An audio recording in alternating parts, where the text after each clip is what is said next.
So thank you everyone for being here. It's a weekend afternoon. I appreciate your time. So for today's session, I'm gonna give you some general interview skill sharing experience. So just a little bit about myself. My name is Ivy Sun, and for the past few years, I've been working across a lot of like diverse industry. I once worked for Ogwi. That's a public relationship company. So I basically working for marketing as a marketing specialist. And after that, I went to Google to work as a data analyst. So I have some product analyst, data analyst, data science skill at that time. But just after a few years, I changed my professional path again. So right now I'm working as the HR specialist at Tencent. So Tencent is a big internet company headquartered in China, but we have a big branch in Silicon Valley and Seattle. So that's a little bit about myself. For the past year, I, as a HR specialist, I've handled like hundreds of interviews.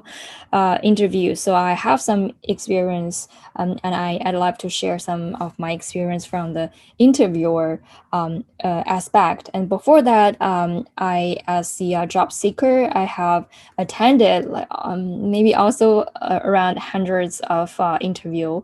So I have some experience as a people who need to be interviewed by someone else.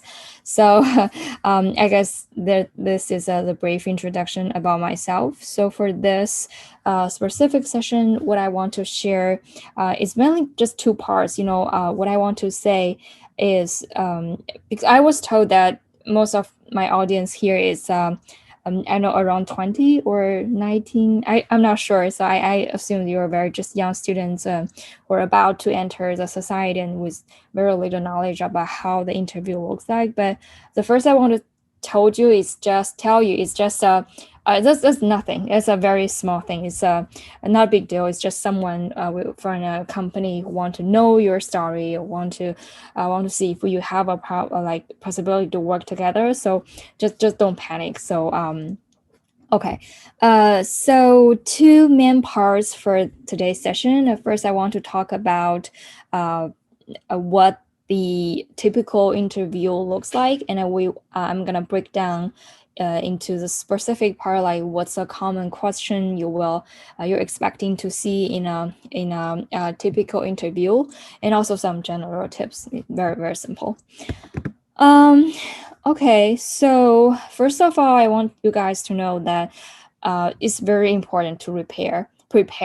That one sounds cliche, but that's really important. Just study your resume, study the company and role, every detail, and get ready to tell your story. I've met a lot of people just put some random stuff on their resume and have some fancy words like buzzwords stuck in their resume, but they really don't know what that means. And if people catch you on that, like I met someone saying a very like fancy word, like a technical term, like show maybe in the middle of the resume. But when I ask about him, like he doesn't really know what does it mean. So that's kind of behavior seems very unprofessional.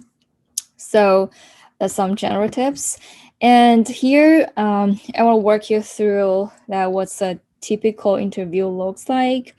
It's I would say as an interviewer, I usually will I want to see such of that like those things from your story. So the very first question you are expecting to hear is tell me about yourself. We will go that one in detail later, but basically that's the very first question you will hear for every interviewer. For me, I will usually spend the first let's see 1 to 2 minutes to talk about my company and my role, just out of courtesy. But after that, I will just move to that question, like tell me about yourself. It's very typical. So it's really important to practicing greeting to your interviewer and get ready for those common ask the question. Okay, so let's see it one by one. So I would say the most tricky problem, like an interview question, is tell me about yourself. Usually, people that's the very first question you will come across in an interview. But I didn't. I did see a lot of people screw up this question. I see someone. So basically, when I ask you this question, what I want to know is your educational and professional background. So I want to know as a potential employer, I want to know what you could bring to this table, and I want to know what kind of like values you could bring to this company, and that's what really matters. So to be honest, we don't really care about your lifetime story. We don't want to know your childhood dreams. I also see someone like tell me about what's her favorite pet is. Yeah, that's fine, but it's kind of wasting of time. So I just want to students to learn that at this point, what really matters is you as a profession, what you could bring, what kind of value you could bring to the company. So you can start with the education you have, what major you took in school, or what kind of internship you did in the past, and also why you choose just a brief experience, just a brief one or two sentence to describe why you're drawing.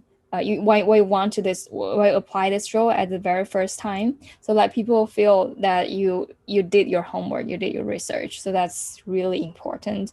And as you really suggest, you practice this specific question and just say it to maybe your roommates, or say it behind the camera, and just check it out later to see whether your words is brave and concise.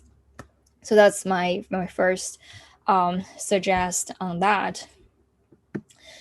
The second important question, it doesn't necessarily looks like that, but you will see people ask you, why do you want this job, or why you think that's a good fit. So that's a really good chance you could sell yourself. So you want people to know that you're really doing your research, and what will really impress the interviewer is you do a lot of research and know the pain point beforehand. So for example, if you're applying for data analyst for let's see, a retailing company, so what you could bring to the table, maybe you can do some research about what kind of question you have. Let's say for most of retailing company, they are very traditional industry, but probably you have some expertise in let's see, social media marketing skills, and you know how to do the promoting for the youth people, and you know how to use some the most advanced like analytics tools that maybe most senior analysts don't know how to do it, right? So that's something you could get prepared before the interview, and you will make your interview very impressed, because they say you really want the job, and you learn the pain point and how to solve it beforehand. That's really important. So here I also have some general tips about how to gather those internal knowledge beforehand. How many of you use LinkedIn?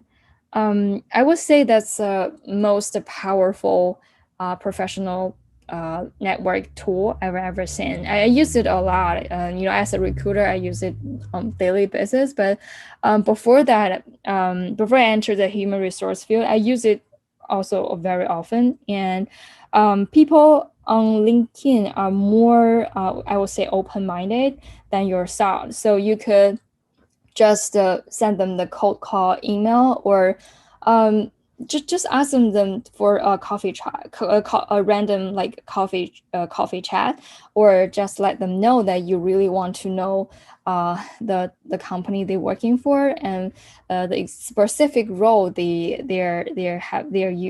having right now, so you can learn some internal information source from them. So that's definitely some one useful tool. I highly recommend you check it out. Okay, so that's the second question. I think that's really important, and I think you should get fully prepared before the interview. I saw someone ask me, like I asked him the question, like why you want to join our company, or why you want to apply this role, and the guy instead they asking me that, oh, you check my resume right now, which part do you think make me a good fit for this job? I was that totally doesn't make any sense to me, so just get prepared and have your answer ready beforehand. So that's the second point. The third point, you might not see this exactly the same question, like tell me about a time where you dealt with a very tough challenge, or tell me about your time that you really show your leadership style. So I would say that's a category. So such kind of category are um, can appear in many kinds of shape. They can ask you to give an example of how you solve a challenge, or how you deal with the relationship with the stakeholder, or how you deal with the stress. So, it can be every kinds of problem, or in all different shapes. But in essence, we are asking you the same question. It is, tell us a story.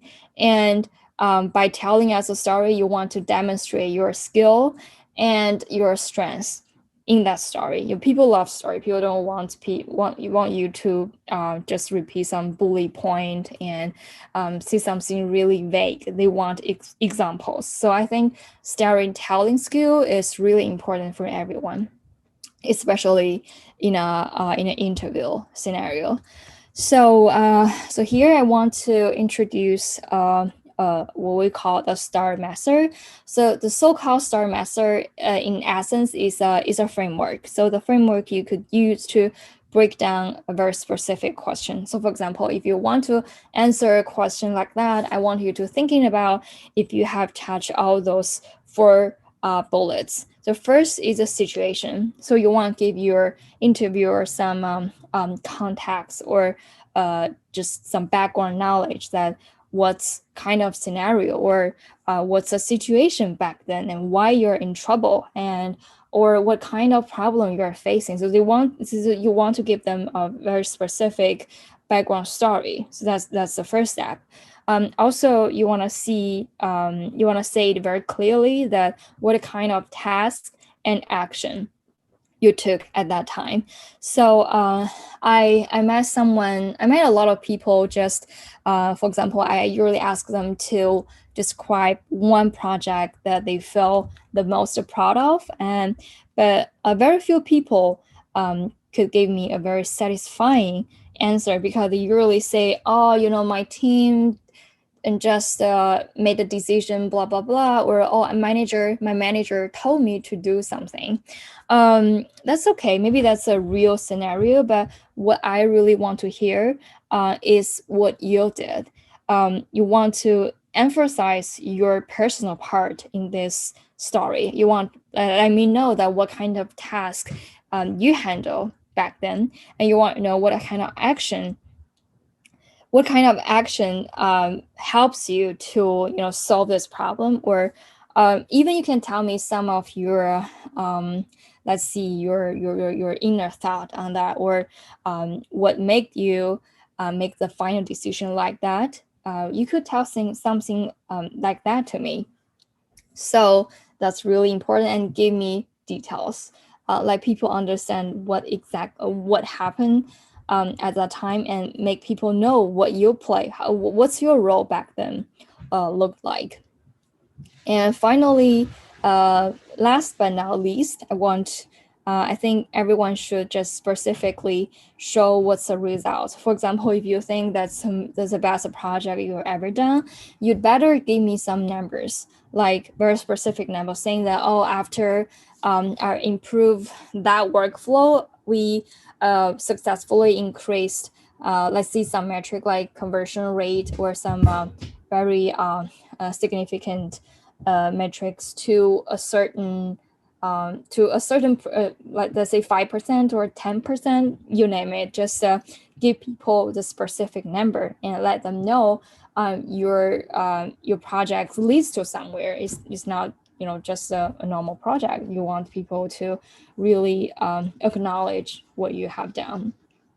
Okay, so I think that's basically what's really important, the most important part in a whole interview, because you're telling a story and you tell people how you're gonna deal with a problem, and maybe you could also show some of your personality in that story. So that's really important. I suggest each of you prepare one or two story like that to handle the different question. Okay, the last one. I don't see this question coming a lot, but I did see some interview will ask you this question. So they will ask you that, what do you see yourself in like 3 or 5 years? This one seems like a random, is actually not no way a random answer. What the interviewer, the company really want to see is you have made up your mind to commit to this job. So you don't want to hear the answers like, oh, I want to be a mom in 5 years, or oh, I want to get married in 3 years. That's definitely the wrong answer.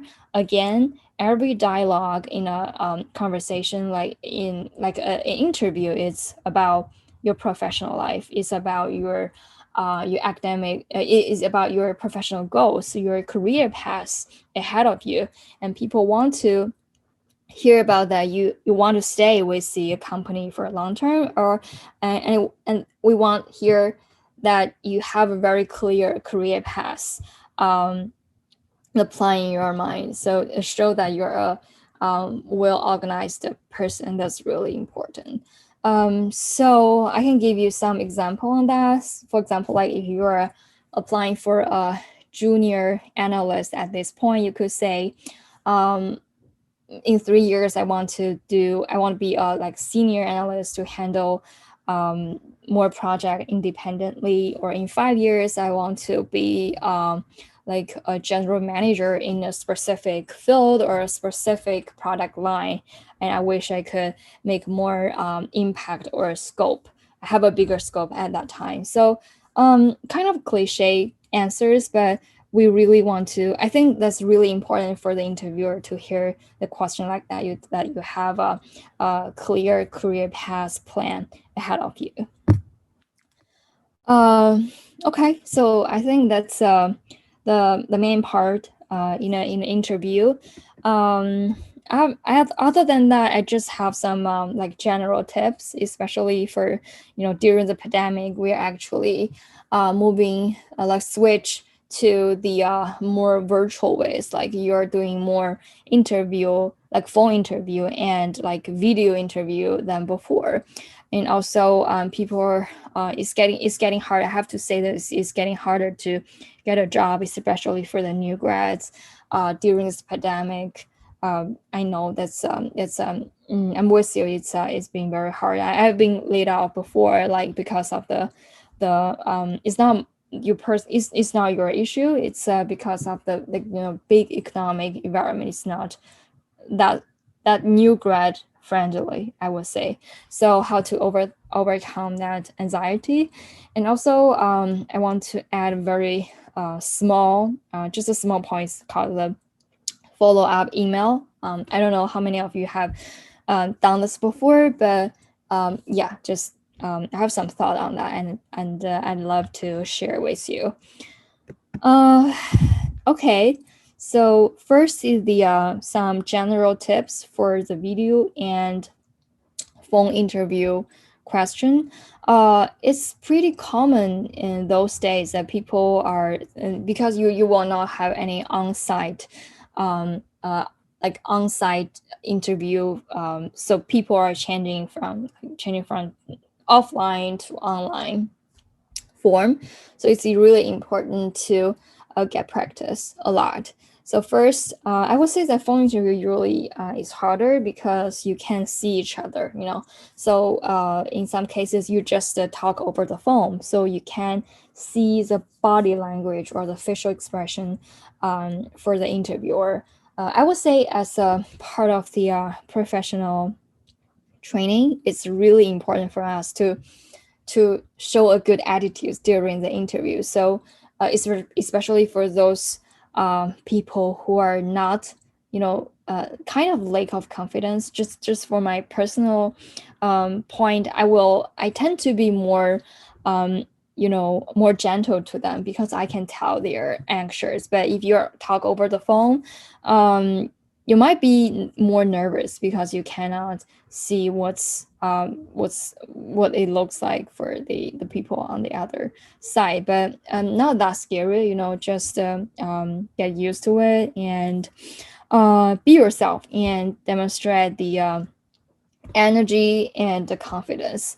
But again, even if you are talk over the phone, the overall like structural and information and the questions they will ask are pretty much the same, like as the normal one. So don't panic too much. Just practice and keep your answers clean, concise, and articulate. That's really important. Also, I want to say that it's really common when you talk with someone over the phone, you cannot hear them very clearly, or your answer, or you could have breaking up, or sometimes you're speaking such a long story, so people don't really understand what your point is. So it's totally okay. It's 1%, 100% okay to ask the interviewer to repeat the question, but don't panic and just let them repeat the sentence you miss. It's totally okay. Uh, Also, I want to talk about a little bit like more general tips about how to overcome the anxious and nervous before the interviewer. So I really understand as someone who just, for example, left the school, left the college, and get ready to enter the society. It's really common to get anxiety or nervous because it's gonna be a lot of your first time in your a lot of first time in your life. I still remember that when I was a new grad, and it's just a torture for me to have a interview every time because I just feel like I screw up every day. I can't hear what they say, and English is not my first language, so it's quite a torture.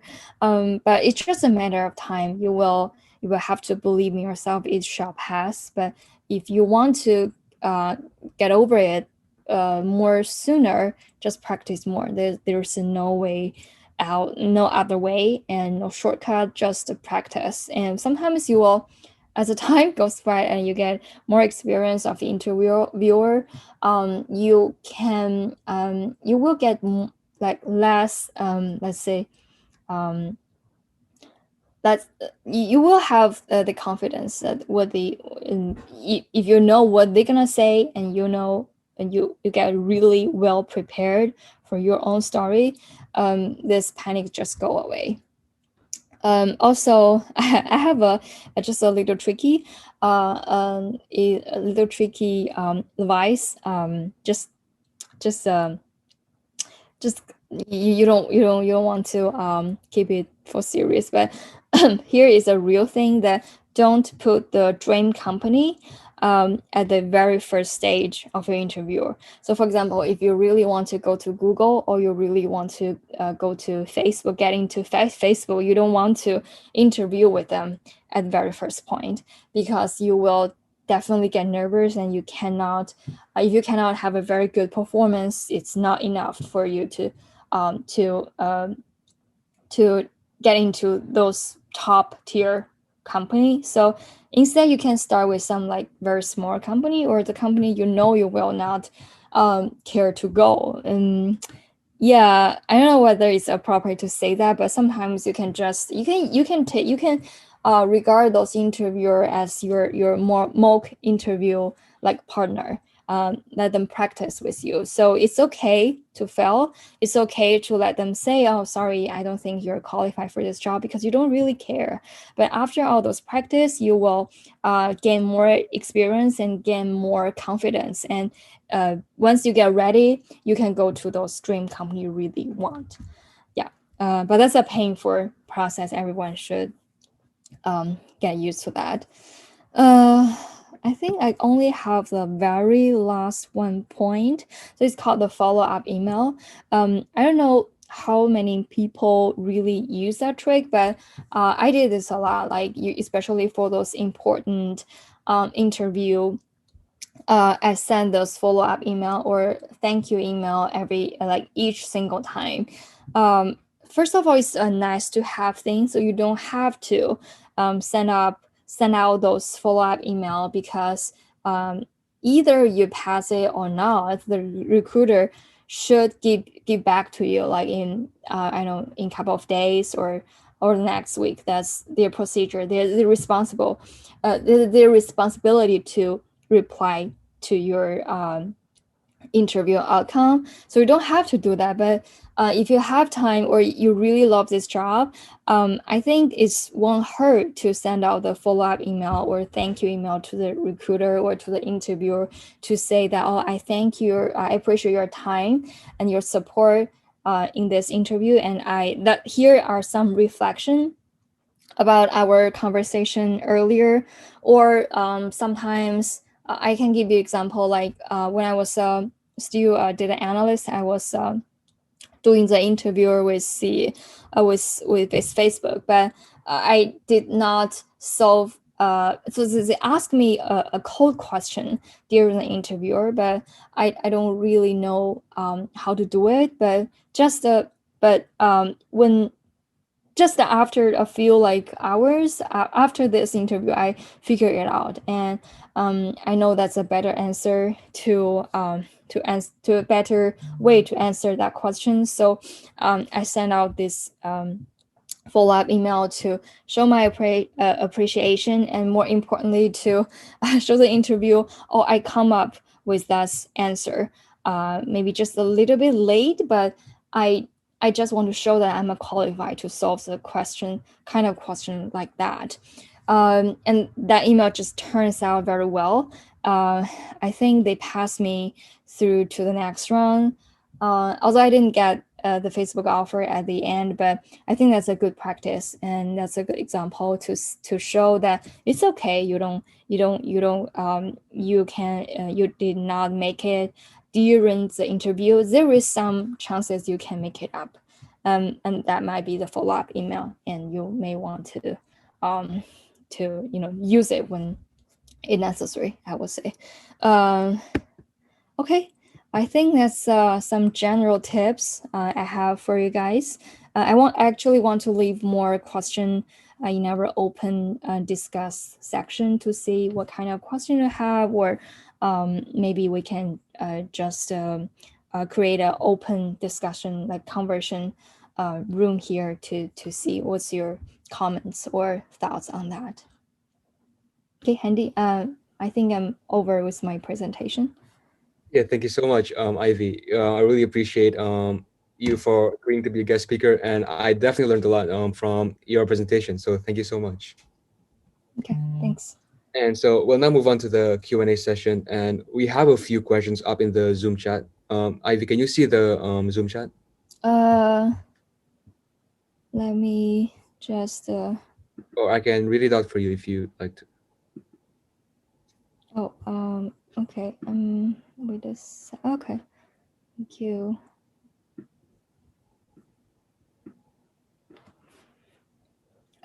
Yeah, so what's your company? How can you promote our company? Help.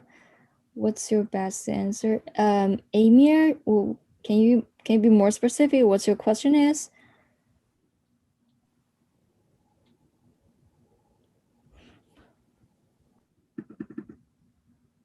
Uh,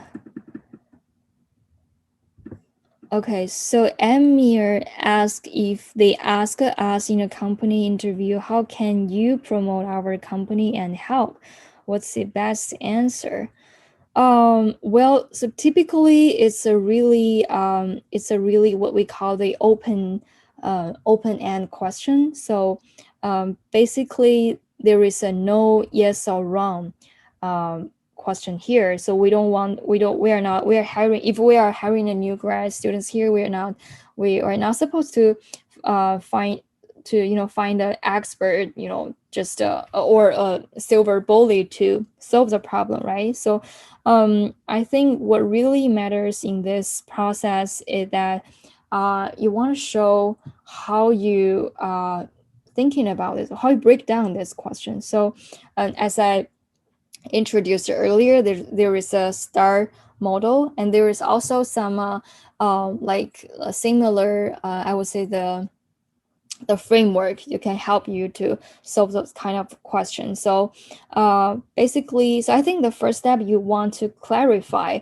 the interviewer question. So for example, if I give you the scenario that, let's say I'm Facebook, let's say I want to ask that, for example, that we have a problem that the user engagement are dropping at some point, right? That's a specific question. And I want you to solve this. That's a very big question. And you don't want to just start it after I ask this question, because there is a lot of pitfall here. Actually, we are not expecting you to give a specific, like the right answer at this point. Facebook hire hundreds of people just to solve the specific question. So we don't expect you to answer that at this point. But really matters is that you show your ability to breaking down the question. So for example, I ask you how to improve the engagement. The first question I think you should ask back to them is, so how do you define this environment, this engagement rate, and what factors really impact the increase or decrease of increasement rate? And you will have the conversation, and you can show the logic, your logic skill or your product sense in this process, and that's what the interviewer will love to say. So you don't have to give them a specific answer, but it's really important to show that you're breaking down the question and you know how to do the research and finding the possible solution and test that. Does it make sense to you? Okay. So how do you answer a question you may not know? Yeah, that's a great question. It's that's pretty common. Like you people give you a question that you really don't know the specific answer. So I would say, first, just be honest. So for example, that he asked, but I think that's also really depends. If he asks you really like, if I'm asking you a very basic question, for example, you stated in your resume that you have done a project and using a specific tool, and I'm asking you that how do you use this tool to solve the question? You have to know the answer. You understand me? So you have to answer such kind of question because you state that in your resume. And every project, every letters, every words on your resume, you're supposed to know the answer. So that doesn't make sense to me that if you claim that you know this skill, but when I asking you for more detail, you don't really know. I think that's not acceptable. But in some other cases, like Amir asked earlier, like for example, like the company asks you how would you solve the question, the problem in our company. So that's an open-ended question. There is a lot of ways. So you could break down the question and just show the interviewer which part you're confident. So for example, you are a marketing specialist, you might know how to promote the engagement from the marketing specialist or from the marketing aspect or from the PR aspect. But that's not the whole picture. They also need some engineer solution or product solution. And for those part, you may not really understand, but it's okay to tell the truth. But I think at this point, you'd better to show your thought on that and to show that you are not terrified by an unknown question or challenge. You're really willing to just be open-minded and have this curiosity all the time. Yeah, so that's totally fine if you don't really know the answer at this point. But again, just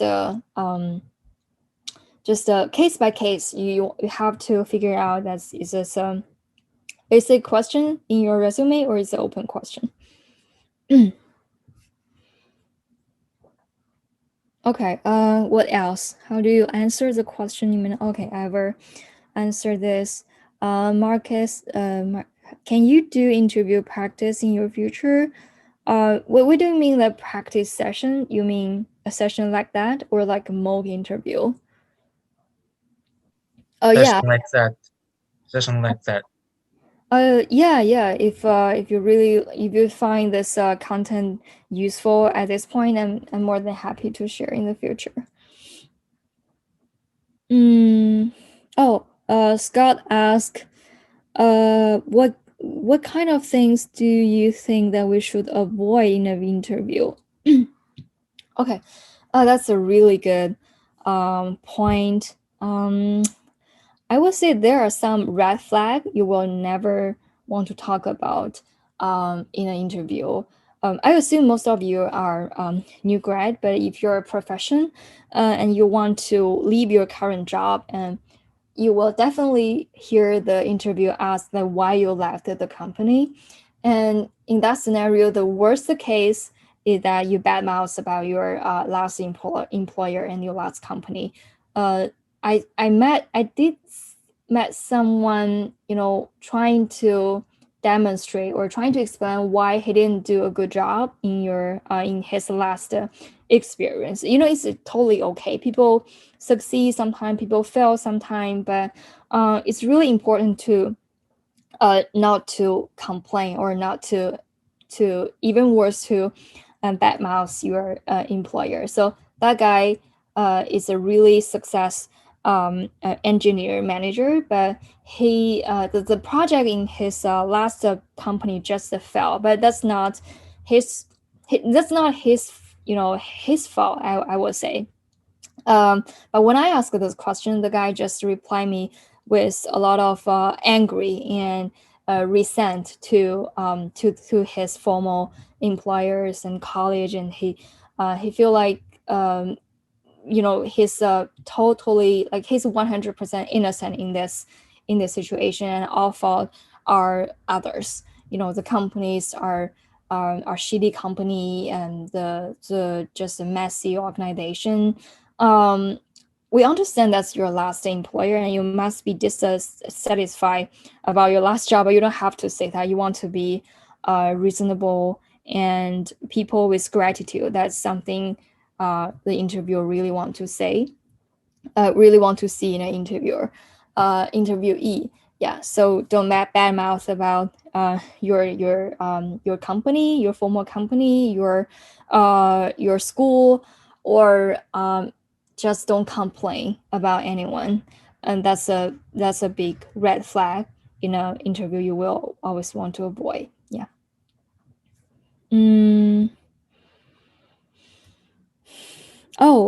I see a good question. So what kind of questions should we ask to an interviewer during the interview? I forgot to cover this, but this is a really important part. Usually after at the very last, the last 5 minutes in the interview, it's a typical, as for some company, it is required for interviewer to leave that 5 or to 10 minutes to the interview to ask the question.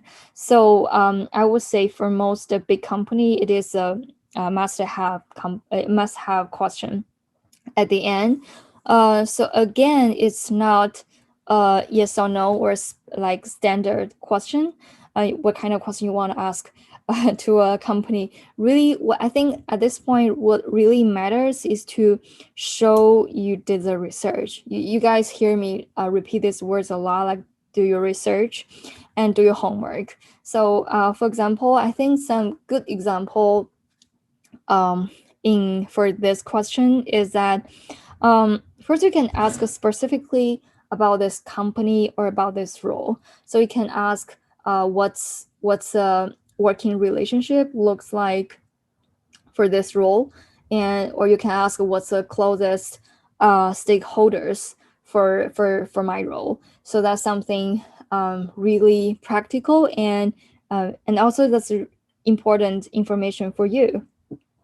Besides, you can ask about some question like more high level. So you could ask, for example, if you're interviewing with Facebook, you can ask about their like competitors, or you could say, oh, what do you think the TikTok's competitive advantage in Reels? Because Facebook just released Reels as a exactly as the direct competition products with TikTok, right?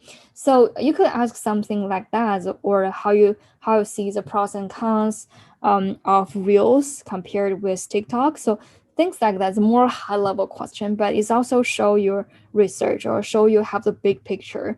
It's not saying that I can do some analysis. I can do some simple work. You can show that you are more than that. You can answer a question like beyond that, right? So I think that's another example you could ask for the company.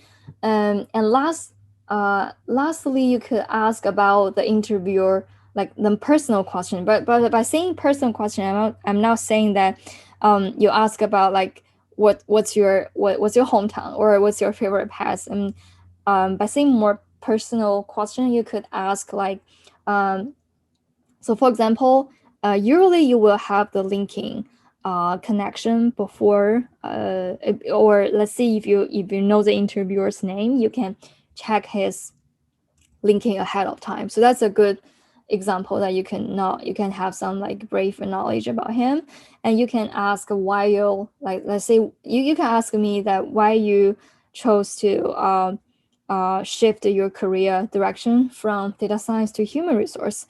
That's a good point. So you can getting this closer relationship with the interviewer. Yeah, so question like that, very open question. Can you explain what the way to write reflection part in? Oh, okay. What you should be included. Thank you. I think that's a great question. So, as I said earlier, this follow-up question, follow-up emails are not necessary in most cases. Yeah, the recruiter will get back to you the results either way. But when I'm talking about reflection or the better answer, I would say so. For example, like if you are interviewing with me, I will first like out of courtesy, I will explain this role or more like with more detail. Like for example, if you're working, if you're applying for a data scientist or data analyst role, the recruiters will explain to you with more detail because there are a lot of tracks for the data science title.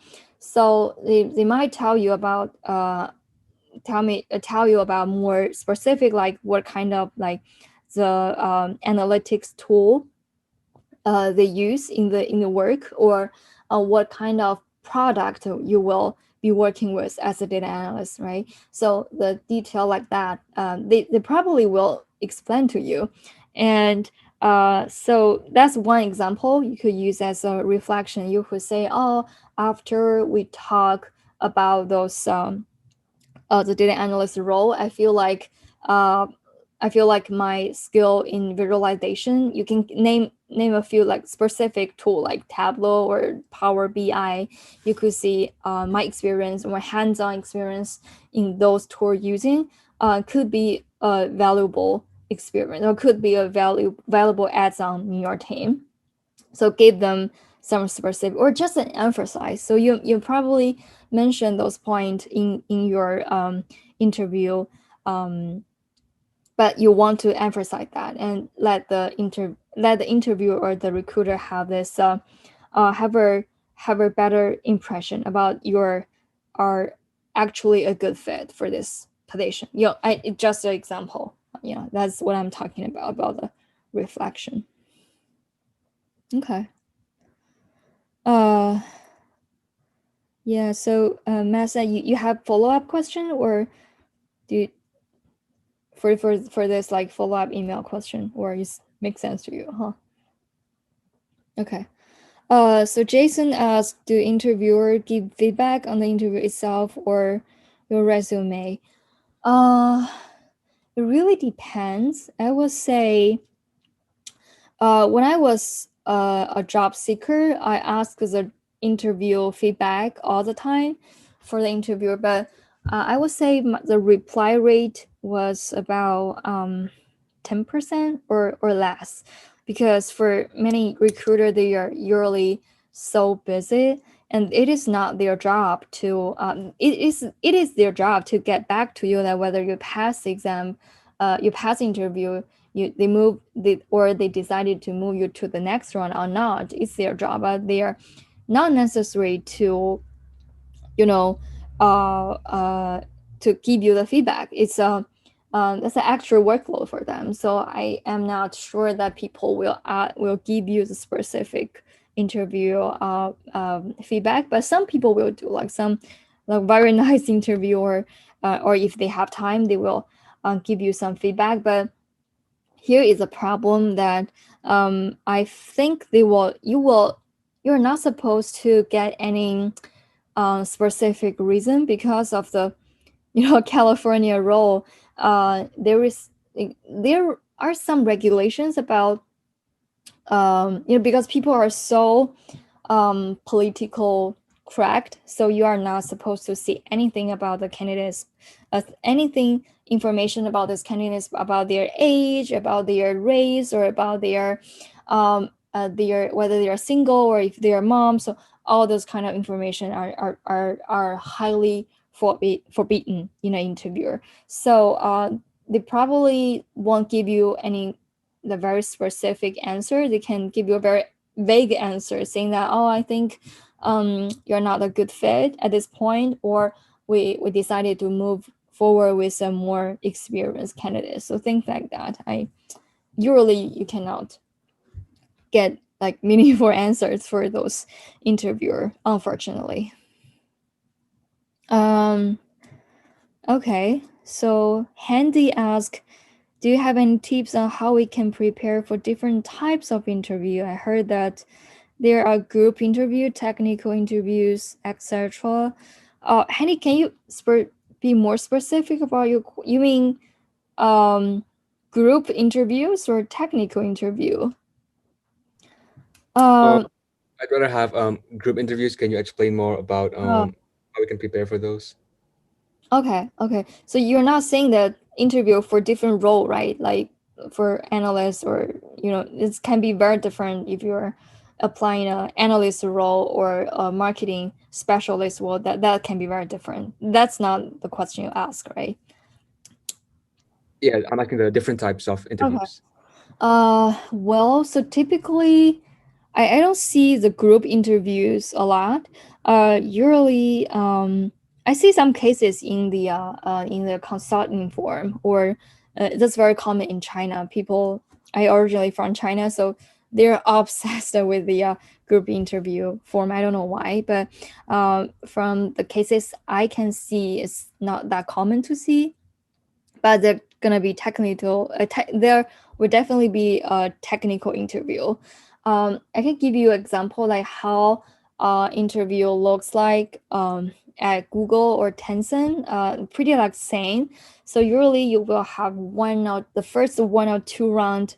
Usually you will have the HR screen a phone interview first. So like a recruiter will talk you over the phone to check some basic information about you, like your visa status, or just make sure that you're interested in the interview process. Just some housekeeping question, right? So that round usually just very simple, 15 minutes, 30 minutes is possible. And you will see another 1 or 2 rounds of interview with the hiring manager.